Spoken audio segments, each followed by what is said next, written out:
प्यार की कसम है न देखो ऐसे प्यार से।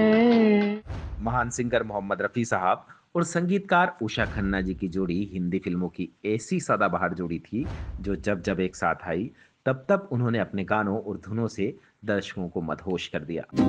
दोस्त बन के आए हो। फिल्म में आने से पहले ही उषा जी रफ़ी साहब की मुरीद बन चुकी थी। उनके करियर की पहली फिल्म थी शम्मी कपूर साहब की दिल दे के देखो, जिसमें उन्होंने पहली ही बॉल पर छक्का जड़ दिया था।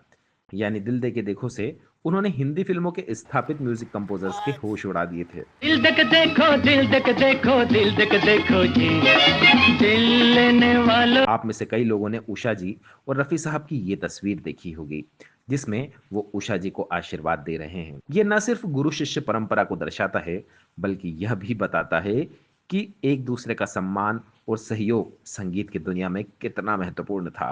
इन दोनों ने मिलकर कई कालजयी गाने दिए जो आज भी संगीत प्रेमियों के दिल में बसे हुए हैं। बहुत हंसी हो, बहुत जवां हो, हंसी मैं आपको आज उषा जी और रफ़ी साहब के जिस गाने की कहानी बता रहा हूँ उसे गीतकार ने नहीं बल्कि निर्माता ने लिखा था।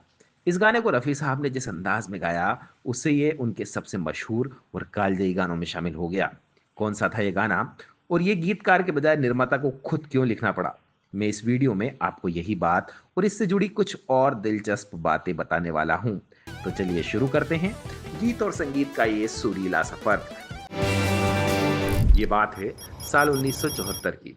उषा जी के होने वाले पति सावन कुमार टांक एक फिल्म बना रहे थे जिसका नाम था हवस।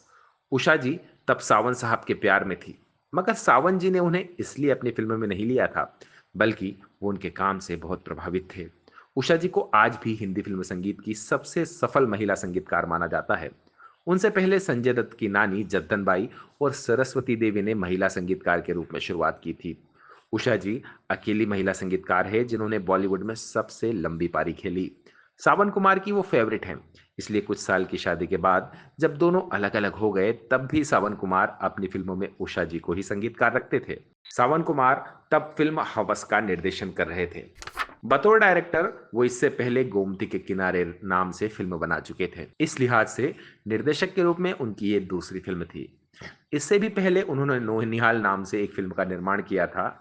उनकी शुरुआती दोनों फिल्में गोमती के किनारे और नौनिहाल फेल हो चुकी थी। गोमती के किनारे में उन्होंने तब के सुपरस्टार संगीतकार आर डी बर्मन को लिया था और गीत मजरूह सुल्तानपुरी साहब से लिखवाए थे। गोमती के किनारे का संगीत कुछ खास नहीं था, पर सावन जी हवस का प्लान करते हुए गीतकार के रूप में मजरूह साहब को ही ध्यान में रखे हुए थे। हवस में उन्होंने नीतू सिंह को कास्ट किया था जिन्होंने एक साल पहले 1973 में बतौर हीरोइन रिक्शा वाला से अपना करियर शुरू किया था और उनके हीरो थे अनिल धवन। अनिल धवन उस दौर के उभरते स्टार थे और उनकी फिल्मों की सक्सेस रेट को देखते हुए उन्हें अगला सुपरस्टार माना जा रहा था। वो मशहूर फिल्मकार डेविड धवन के बड़े भाई और वरुण धवन के ताऊ हैं।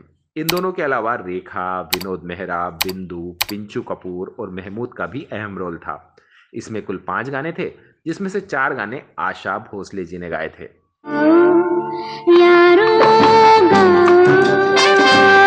हवस में रफ़ी साहब ने केवल एक ही गाना गाया था जो बहुत लोकप्रिय हुआ और आज भी इसे खूब गुनगुनाया जाता है। आज के बाद तेरी गलियों में न। इस गाने के लिए रफ़ी साहब को उस साल का सर्वश्रेष्ठ पुरुष गायक का फिल्म फेयर मिला, जबकि ये हवस क्या है गाने के लिए आशा जी और बिंदु जी को बेस्ट फीमेल प्लेबैक सिंगर और बेस्ट सपोर्टिंग एक्ट्रेस का फिल्म फेयर दिया गया। हवस के सारे गाने सावन कुमार जी ने ही लिखे थे, जो इस फिल्म के निर्माता और निर्देशक थे। उन्होंने इस गाने का किस्सा एक इंटरव्यू में बताया था। उन्होंने कहा कि हवस के गीत लिखवाने के लिए मैं एक दिन मजरूह साहब के पास पहुंच गया। मजरूह साहब ने उनसे कहा कि मैं इस फिल्म में उतने ही रुपए लूंगा जितने मैं बाकी फिल्मों के लिए लेता हूँ। सावन जी ने उनसे कहा कि देखिए अंकल, मेरी 2 फिल्में पहले ही फ्लॉप हो चुकी हैं। गोमती के किनारे में आपने गाने लिखे थे और मैंने आपको पूरी फीस दी थी, मगर इस फिल्म में थोड़ा कंसेशन कर दीजिए और फीस कम कर दीजिए। मगर वो बोले नहीं, मैं प्राइस कम नहीं करता, सबके लिए मेरी एक ही प्राइस है। सावन कुमार ने उन्हें आखिरी बार समझाने के लिए कहा कि मेरी फिल्म में केवल एक ही गाना है, आपको ज़्यादा मेहनत नहीं करनी पड़ेगी। एक गाने की जो बनती है आप मुझसे वो प्राइस ले लीजिए। पर मजरूह साहब अड़े हुए थे। वो बोले कि मुझसे एक गाना लिखवाओ या पूरी फिल्म के गाने लिखवाओ, मेरी प्राइस सेम रहेगी। मजरूह साहब को उनकी पत्नी ने भी समझाया कि एक गाने के लिए इतनी ज्यादा फीस लेना ठीक नहीं है, पर मजरूह साहब किसी भी तरह से राजी ना हुए। मीटिंग खत्म होने के बाद निराश होकर सावन जी उनके घर से बाहर निकल आए। जब वो उनके घर से नीचे आ रहे थे तो सीढ़ियां उतरते हुए उनके मन में एक लाइन आई। उन्होंने खुद से कहा, तेरी गलियों में ना रखेंगे कदम आज के बाद। उन्हें लगा कि ये लाइन तो जबरदस्त है। उन्होंने इसी लाइन को अपना मुखड़ा बना लिया। आज के बाद तेरी गलियों में न। इस गाने को रफी साहब ने इस अंदाज में गाया कि ये पूरी फिल्म की जान बन गया। उषा खन्ना जी के संगीत और रफी साहब आशा जी के गीतों से सजी हवस सुपरहिट हो गई।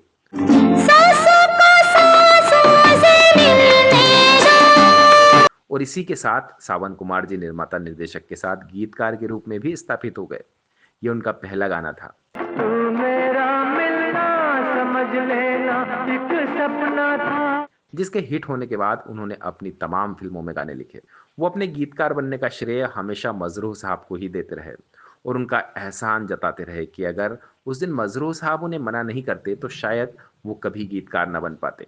तो दोस्तों, आपको रफ़ी साहब का ये गाना कैसा लगता है और उषा जी के संगीत के बारे में आपका क्या मानना है? क्या इंडस्ट्री में उषा जी के साथ इंसाफ नहीं हुआ? आप अपनी राय फौरन कमेंट करके बताइए। वीडियो देखने के लिए आपका बहुत बहुत धन्यवाद दोस्तों।